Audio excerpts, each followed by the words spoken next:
So whatever you're ready.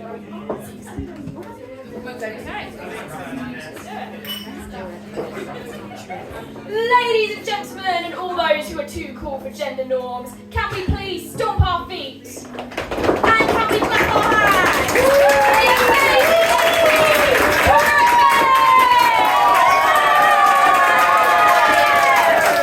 Hello everyone, and welcome to Stand Up on the Stour. This is our very special International Women's Day / fundraising money for Scope Disability Charity. Can I get a cheer for the longest Stand Up on the Stour title? That's right, as we all know, it is International Women's Day today. Can I have a cheer if you're a woman? Woo! Can I have a cheer if you're non-binary? Woo! Can I not get a cheer if you're a man? Thank you very much. As you can see, this is especially for International Women's Day, which means we will be showcasing some of our favourite and best female and non-male acts. I'm so excited for you to see them. At the same time, we are fundraising for Scope, which is an amazing charity which helps disabled people and families of disabled people get back up on their feet and live life to the best. You'll be hearing more about that later. But we've got a QR code here, we've got them on your tables, and if you have any spare change, there will be a kind of bucket going around at the end. Enough with the serious stuff, let's get some comedy. I'm not the comedy, I'm not very funny, but there will be comedy. So when I heard that I was doing the International Women's Day gig, I was like, this is amazing. I've got an excuse to dye my hair red.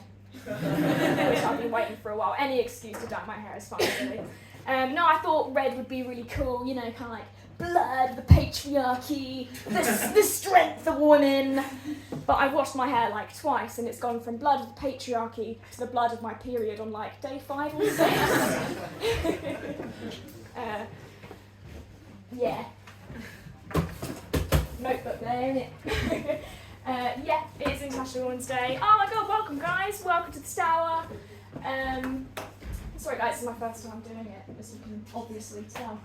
I do identify as non-binary, which might make you think I'm not qualified to do tonight, but I do still have tits. They might be small, but they are there.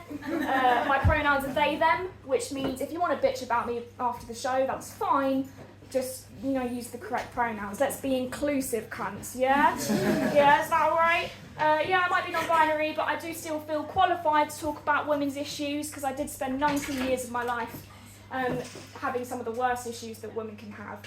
You know what it is. Catcalling, sexism, being called love, darling, sweetheart. But the worst problem we face as women, having to pull a tampon out. That was a bit of a quiet laugh. You guys aren't quite there yet. That's all right. I'll tell you a different story, that's fine.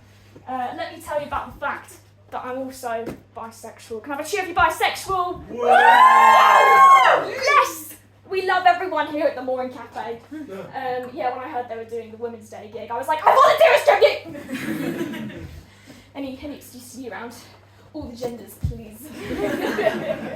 It's exciting to do a charity gig. At the society, we are often doing fundraising because people don't want to pay to see our comedy, so might as well get a donation whilst we can, you know what I'm saying? Please donate, it'll be really nice of you. It's fun to do charity. The last charity gig I did was in November. We were raising money for men's mental health, ironically, compared to today. It was a charity called Movember. We all heard of the trend Movember? So the guys will shave their beard and just keep the mustache, and then they have to spend all month kind of keep shaving and just keep the stash, and then by the end of the month they look a little bit like a paedophile. Now to me, I don't really understand how looking like a paedophile translates into raising money for charity, but somehow we managed to do it, and it was brilliant. But I felt a little bit irrelevant, because in case you haven't noticed, this gorgeous face can't actually grow a beard. So I didn't really know how I could help out, and I performed at the gigs, but there wasn't much I could do otherwise. I felt more redundant than our Prime Minister, which was a really funny joke 4 months ago when we were doing the Movember stuff. So I thought, how can I contribute? I mean, obviously I could shave the hair on my body, but it wouldn't quite be the same, because all my friends who did it, the male friends, they shaved and they actually looked quite cool. They looked a little bit neat, tidy, fresh, a little bit professional. professional. I was like, oh my God, you're actually handsome under that. Oh my God. When I shaved for charity, I just looked a bit like Gary Glitter's type. I know, starting strong. But the thing is, I'm allowed to make that joke, right? Because I come from Medway, which means that most of my teachers in school were paedophiles. Which reminds me of a really funny story. We were in sixth form, so kind of like 16, 17 years old. The story's not as bad as you think it is. Me and my friends were kind of like, we had massive crushes on our teachers, basically. And my friend had a crush on her sociology teacher, which makes a little bit of sense, because in my mind, although I'm not the type to get crushes on teachers, obviously, because that's really weird, in my mind, it's English teacher, sociology, history teacher, art, and then maths is always at the bottom. Like, can we agree, no matter whether you like teachers or not, the maths ones were always the ugliest. Yeah? I don't know why life did them so cruelly. I hope no one in here is a maths teacher. So rude. No, but not you. I don't want to objectify you, but like, it's fine. If you're free later, like.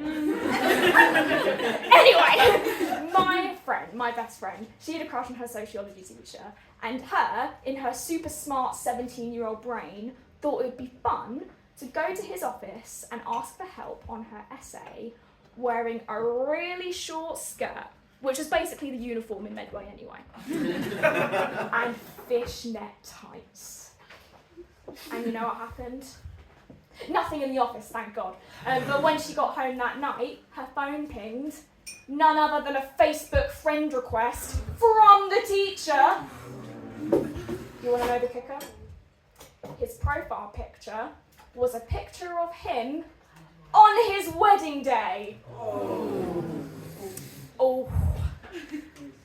And now the tone's really gone down. I don't know how to bring it back up before I can bring on the first act. What can we do to briben it up? Let's do some audience interaction. Who can I speak to? I'm going to speak to you because you're right here at the front, which means you'll pray to me. What's your name? Rachel. Yeah. And I think I've met you before. Yes, I have. Because I've seen you perform and you're really funny. Well, you've really set me up there, haven't you? That's awkward.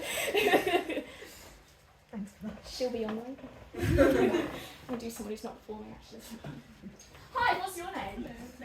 Naomi. Nice to meet you. Who are you here with tonight? Oh my God. It's International Women's Day. Who is your favourite woman? Your mum! That is really cute. My mum is not my favourite woman. She's just not. Do you want me to tell you why? You set me up that really well, thank you. My mum and I have got an interesting relationship. I'm the oldest sibling in the family. Is anyone else an older sibling? Yeah, hands went straight up there because older siblings, they're like that, aren't they? They're like, I'm oldest, I've got to be in charge, I'm in control, I'm like that. So older sibling meant I was also kind of like family therapist to my mother kind of thing. We were driving in the car on the way to school one day. Yeah, note, I am of school age at this point for this story. My mum's venting to me about all kind of stuff about how she doesn't want to marry my dad anymore, and I'm like, driving, and then she just turns to me and she says, you know what, Brooke, hand is still on the wheel. You know what, Brooke, I think I'd kill myself if it weren't for you. I said I was going to pick up the tone, I didn't. And I felt more under pressure than Freddie Mercury. Or perhaps Jedward, depending on your generation. What she didn't realise though is that I was actually suicidal at that time, so my dad would have saved a bunch of money on a joint funeral, you know what I mean? I'm going to save you guys from your dark humour, and I'm going to bring on our first act. Are we ready for a new, hopefully better first act? Yes.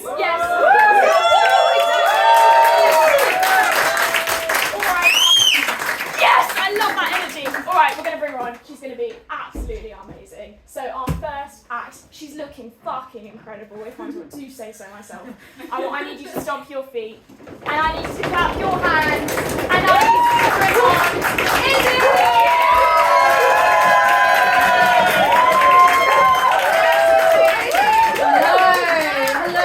Hello, my darlings. How are we this evening? Not bad, but I think we can do do a little bit better. How are we doing this evening? Yeah. So, as Brooke very kindly said, my name is Izzy, and yes, this is my first time doing stand-up in front of a real audience, so we're going to see how it fucking goes. But just a little thing about me, I'm queer. Shocker, I know. Although, if it is a shocker to you, girl. I mean, like, the makeup alone, like, girly. Come on. Just, like, genuinely, if you look at me and think anything other than, yes, a queer, I am going to consider that hate crime. Just saying. It's just, like, genuinely, it's like, you look at me and think, I'm, like, God,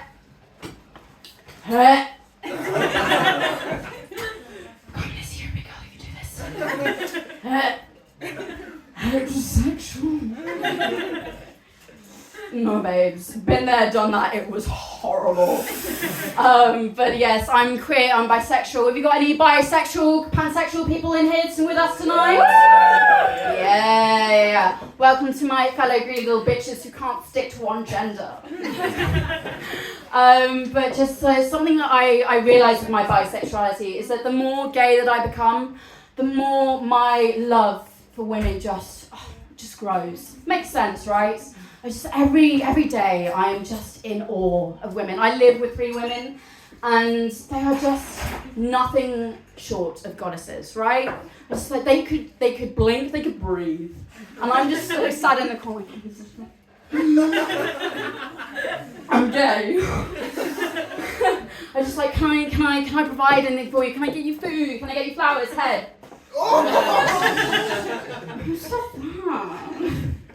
But just so equally, on the other side, my disdain for the male species also grows. Not all men. There are some men in my life who I love very much, who I care for very much, and who I adore deeply. I'm just talking about the majority of the male species. And there are several instances where this difference becomes quite apparent. But I think one of the biggest ones is nudes. Just want to take just a quick moment to say hello to my housemate's parents who are with us tonight. Did not know that you were coming here. Buckle in. So I've never received a nude from a woman. That's fine. But I've had friends like show me theirs, or it's like show me some photos of like a little bit of spice, and just women's nudes. There is whole production to them, right? You've got lighting, you've got angles, you might have some music in there, you might have some lingerie in there. They use mirrors really effectively, I noticed as well, right? I just like, they are always nothing less than art, right? Yeah. It's just, absolute perfection. Every single time. Men's nudes, on the other hand. These I have received, I won't tell you the amount, not because I'm ashamed, but because I've lost count. I'm a whore. But just men's nudes are what I like to call the white people seasoning of nudes. Because there is no spice whatsoever. Might get like a little pinch of salt, and that's the best you get, right? And there are 3 images which specifically come to mind when thinking of them. One is where they've got their phone like at a really fucking weird angle, and they're just like they've got half their face in, the rest of their body. They're just like yeah, and they might have their like trousers just really awkwardly around their ankles, and it's just like the whole thing is so awkward, and I'm very confused, and also quite a bit of pain. Another one is they'll be standing and they'll have their phone here. They might hold it, they might not. And just like again, it just looks really sad. It looks really sad, and I can just feel my vagina clamping. He was like, Izzy, if you fucking let that near me, are you shitting me? And just the third as well, I think it's the most common as well. I think it's the one that I've seen the most, where it's very similar to the sounding one, but they'll be lying on a bed. And, you know, you might even get a cheeky little video, see them do like a little bit of a stroke. Which is what I wish would happen any time I see that now. I say this in the most loving way that I can. No, I don't. When you've got something between your legs, which 9 times out of 10 looks like the reject salami at Delicatessen, or a naked mole rat that you've slapped some pubes onto. You need some spice in there to make it look appetizing. It's just like, I don't understand the thought process of someone who's gonna, you know, send such an image to someone and then expect the recipient to go, yes, put that in one of my holes. No. So yes, just in conclusion, women, keep doing as you do. You're doing great. It's fantastic. Number 1 supporter right here. Men, for God's sake, just throw in some basil. Throw in a bit of chili powder, some smoked paprika, even some normal fucking paprika can go such a long bloody way. Oh Christ. I've been Izzy Taylor. You've been absolutely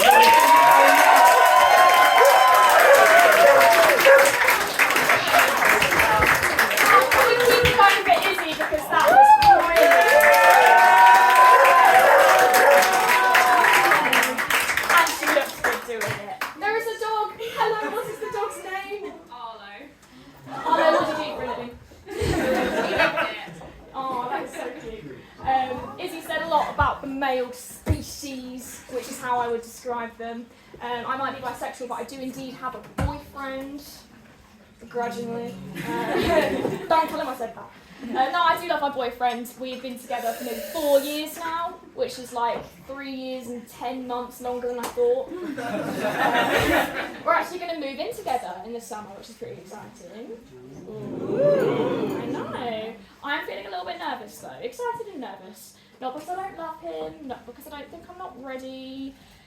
I'm just really nervous the other boyfriend's going to find out. I'm nervous because we're 2 different people. Do you know what I mean? Like, like boys and girls, I hate to be gendered because obviously we are above that in 2023. But sometimes, within people, maybe it's not a gender thing, maybe it's just a people thing. We're very different. And I don't know how we're going to cope. An example. So right now I live by myself and that's how I like it, right? I love him, but I like living by myself. So, for example, when I will go to the toilet in the house I live in by myself, which is not something you need to imagine, by the way. Just saying. Pointed at you to see my mate, sorry. When I'm at the toilet by myself, I generally, on a good day, will try and piss inside the toilet, which for my partner seems to be a little bit challenging. So I don't know how living together is going to work. We're just going to have to wait and see. Now, our next act, I'm so excited for, and you know who else is excited for her? Her parents, who are not only here tonight, which is good enough as it is, but they actually drove from Luxembourg to be here tonight. So we seriously need to scream the place down. Are we ready? Woo! I said, are we ready?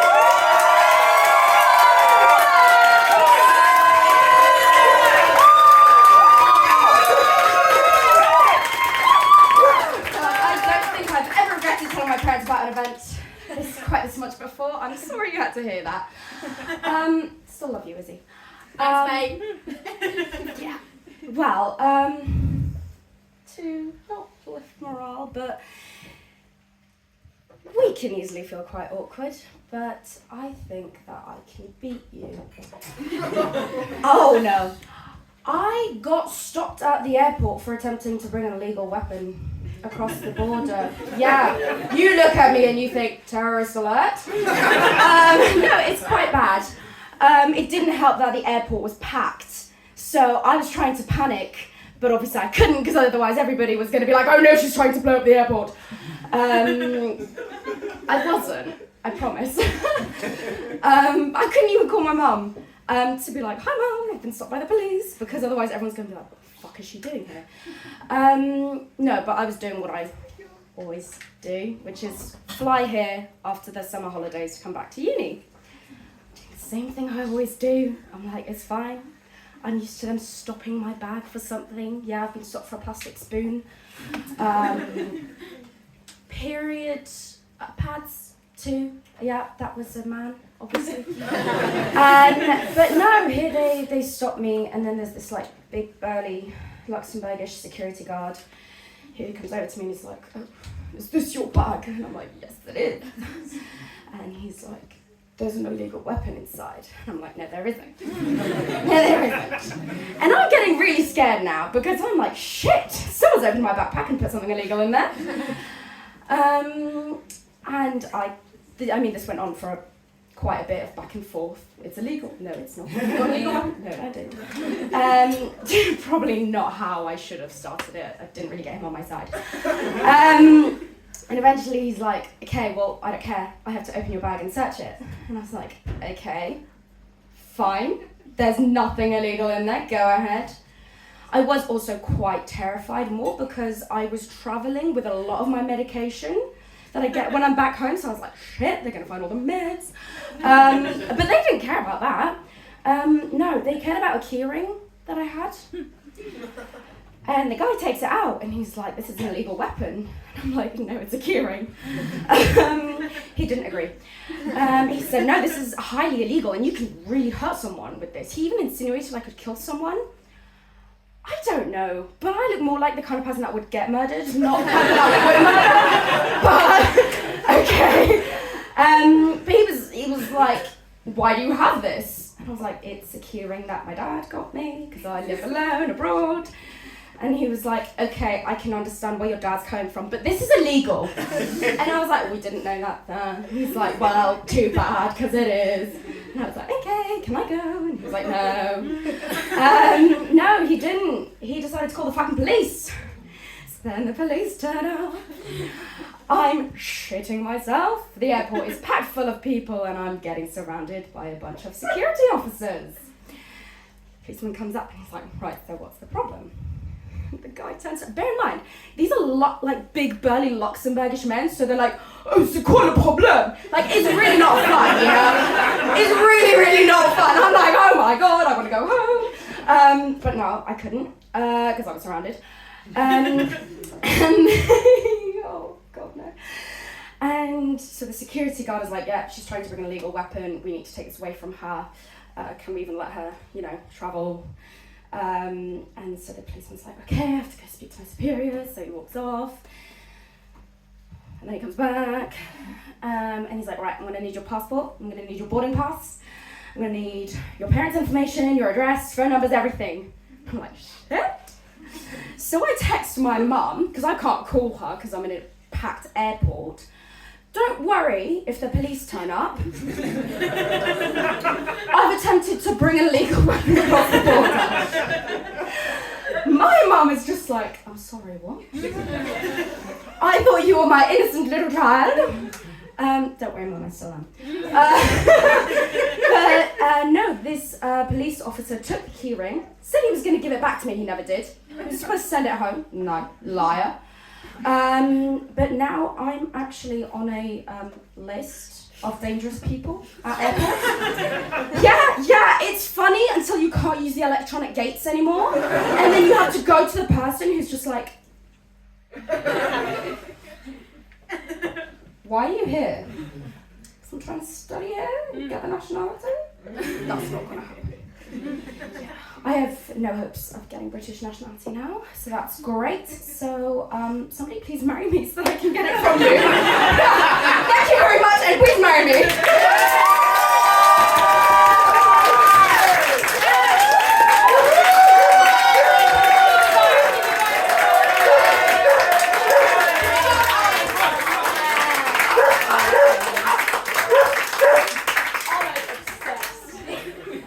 first time doing stand-up comedy in front of a live audience. Brilliant stuff. It's really lovely to see you've got a supportive family coming to see you tonight, but it really made me hate my family. Because I live approximately 32 minutes away from Canterbury, and my parents could not drive 32 minutes, but a 6-hour drive, like, clearly is fine. So congrats on having nice parents. I'm going to talk more about my hometown because I hate it. Who else hates their hometown? You do, nice, cool. I think there's this thing going around that like everyone thinks their hometown is the worst. You know what I mean? Like wherever you're going to go, people are going to slag off their hometown. But Medway really is the lowest of the low, as you guys know. I mean, imagine you're a Kent student, right? And you're so excited, you're like, oh my god, Mum, Dad, I just got my offer from Kent, I'm going to go to university. And then you open it and it's like, congratulations, you will be at our Medway campus. Never mind, I choose Reading. I do love Medway though, like, it might be shit, but no, it is just shit.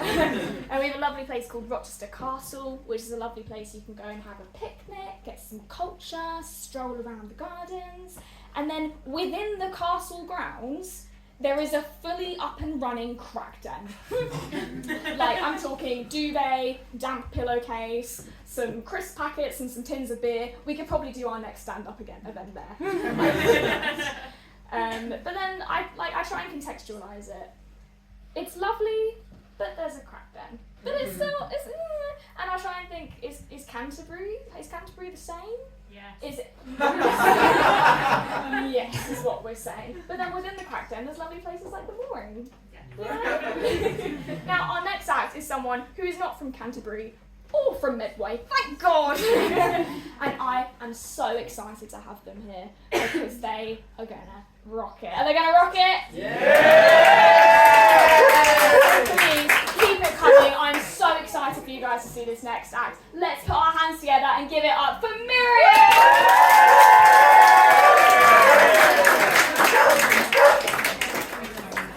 So since it's International Women's Day, I thought about doing this set about one very specific international woman, about my mum. She's from Germany, as am I, and she was in Kent a couple of days ago for the very first time. Hooray. She has this weird thing where she looks at British people and she just goes, you can tell they live on an island. They're all inbred. Big fucking talk from somebody whose family tree hasn't moved towns in 200 years. For some reason, my mum insisted on going to Dover, so I'm glad to report that my mum has officially discovered the concept of misery tourism. It was actually quite lovely. Like, we went to Dover Castle, and there's a tunnel system on the castle grounds, which I didn't know. There's an old wartime hospital in it, and it's like a really immersive thing. They play like the sounds of patients wailing and screaming in pain through speakers, and like the tunnels are just so long and dark and scary, and sometimes they simulate bombings. So the lights just go out and everybody's screaming, and it kind of feels like the NHS today. Afterwards, we went to the museum shop, and my mum was quite surprised at how many warm merch stuff there is. Like there's mugs with wartime planes on it, and she was like, Miriam, why are these people so obsessed with the World Wars? Well, you guys actually won them. Like, if my granddad had tried a little harder.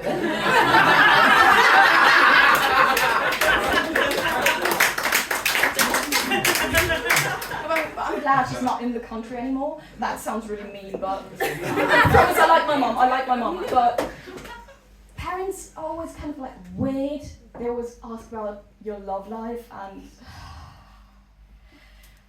to explain my love life, I'm going to refer to my Spotify account. there's these playlists. Spotify has playlists for everything, and I recently stumbled across my relationship mix. 3 examples. The Beatles. Run for your life. Soap and Skin. Me and the Devil. And Elton John, I think I'm going to kill myself. Yeah, historically, I haven't been the biggest hit amongst the male population, so many people have asked me, why not try being a lesbian? First of all, not sure that's how that works, but I describe my sexuality as quite similar to a Victorian novel. The bisexuality is heavily implied. And you'd think that double my chances, but I'm still completely and utterly bitchless. I've seriously considered getting pregnant, giving birth, just to have a child that legally can't leave me. So I've been doing lots of therapy recently. And I've discovered that starting over with a new therapist is quite similar to character creation in D&D. Here's the tragic backstory. My alignment is manic depressive, and somehow I've managed to roll -10 in Constitution. And then it just says they haven't taught me how to do funny endings yet, so that's it.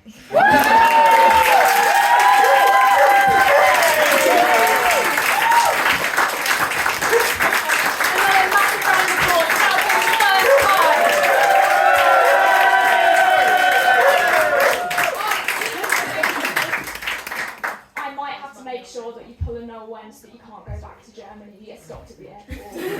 Because I don't want you to ever leave us. Somebody's gonna marry me. Anyway, sure. Don't tell my boyfriend. Guru did a really funny bit about the NHS, which got me thinking. As I was walking here today, I walked past Boots and I saw a really weird sign, and it just said, first of all, it had a picture of a person sneezing, and I was like, not really the kind of thing you want to see shopping, you know, it's not, you know, and it said underneath it, are you ready for flu season?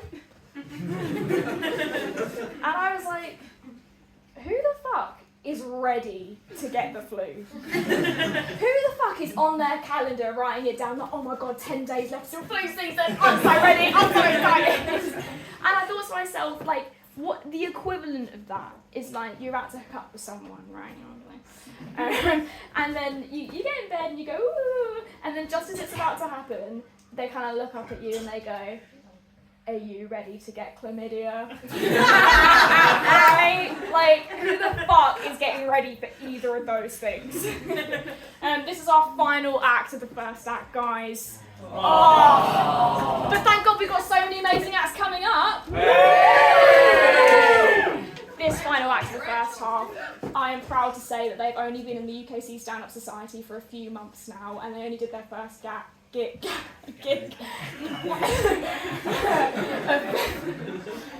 a few months ago, which is why I'm so excited for them to be here tonight. So can we please give a massive cheer for our final act of the first half? It is Gabby!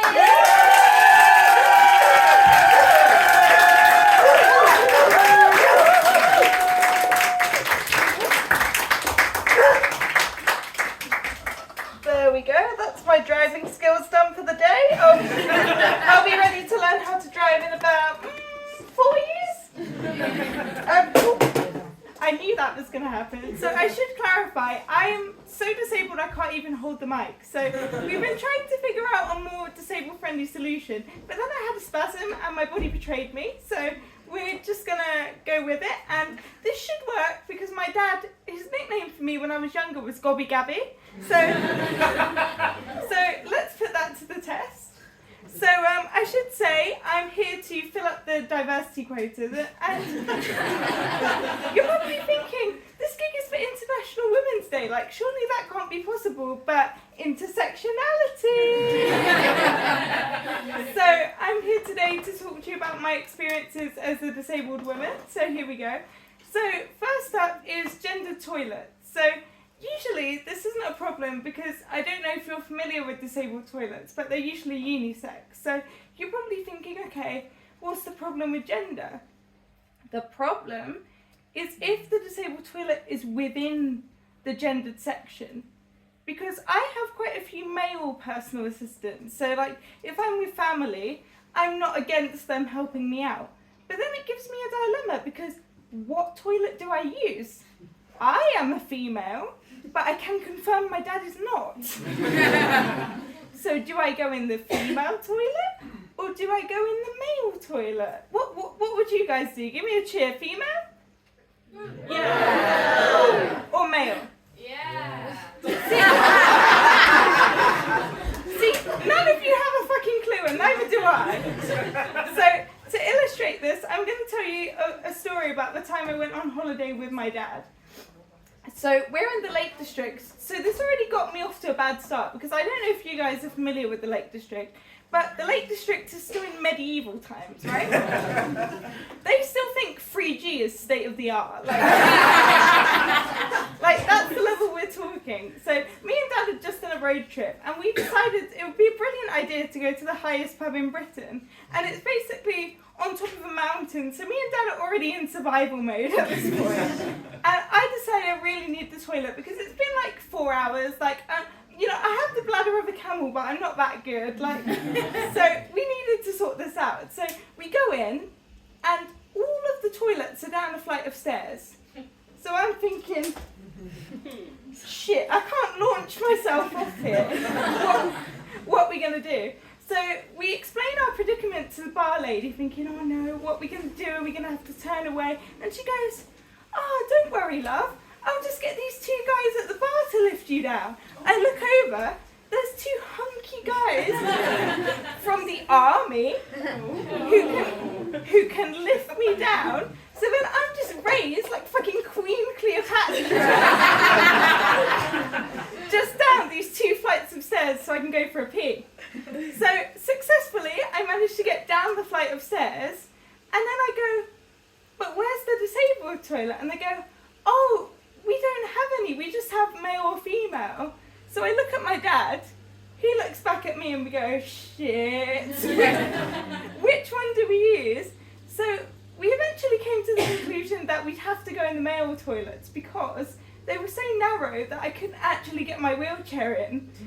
So I had to launch myself out of my wheelchair, cling on to my dad like a monkey, and then he had to walk me, you know, like toddlers do when they're learning how to walk. That was how me and my dad went into the toilet, like the worst tango you've ever seen.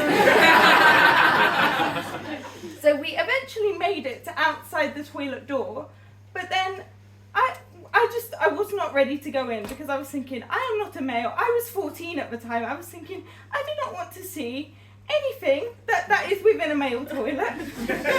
So my dad decided, here's what we'll do. He said, close your eyes. In fact, I welded them shut. I was like, I'm not seeing anything. And he announced to the toilet, there is a female coming through. Like the worst foghorn you've ever heard. He just repeated it, got me into the cubicle as fast as my disabled legs would let me, and then we had to repeat the same process just to get me out of the toilet. Would not recommend. I gave them a bad review on TripAdvisor. Before I go, I just want to give you some observations on what dating would be like as a disabled woman. So I should clarify, I'm 18, I'm a fresher. I've got no dating experience at all. You know they talk about like the dating pool. Mine is a paddling pool, right? So I'm really not talking from experience here, but here's my dilemma, right? So I'm imagining that I'd have to do a lot of online dating, and it got me thinking, what do I do photos-wise? Do I post photos of me in my chair? Or do I post photos of me out of the chair and just roll up on the date like a nice little surprise catfish? Like, so, but I wasn't sure how someone would feel about this because it's not technically a catfish, right? Like, I haven't lied, I haven't omitted anything, but I'm not sure anyone would be prepared for all of the extra things that come with it. Like, I was thinking about the sexy questions that you ask when you're getting to know someone, like, what are you wearing? What would you do if I was with you? My questions are, is your house accessible?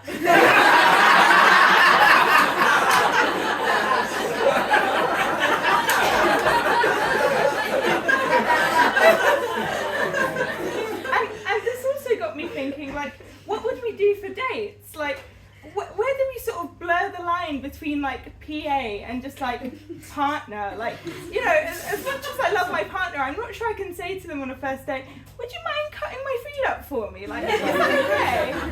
But I guess it's not all bad because they usually do get the carer ticket free. So, you know, we can go to Fort Park, we can go to the zoo. So that's pretty much me done. So I'm really glad you like my stuff. And the charity that we're supporting tonight would actually benefit me personally. So even if you hate all of us, just donate for my benefit.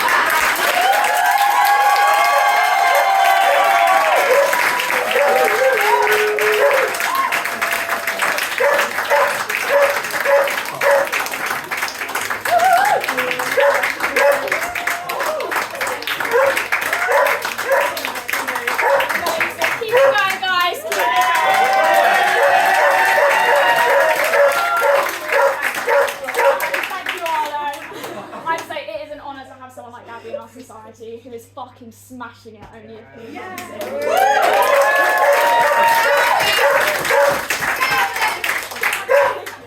So yeah, as Gabby put very well, we are fundraising for Scope and hopefully you'll understand a little bit more like why this is such a good cause. So like I said, QR code is there, it's on your table, there'll be a bucket at the end if all you've got is spare change.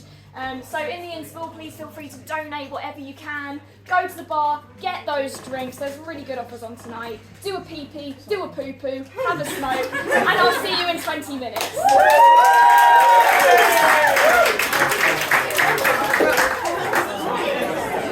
Stop.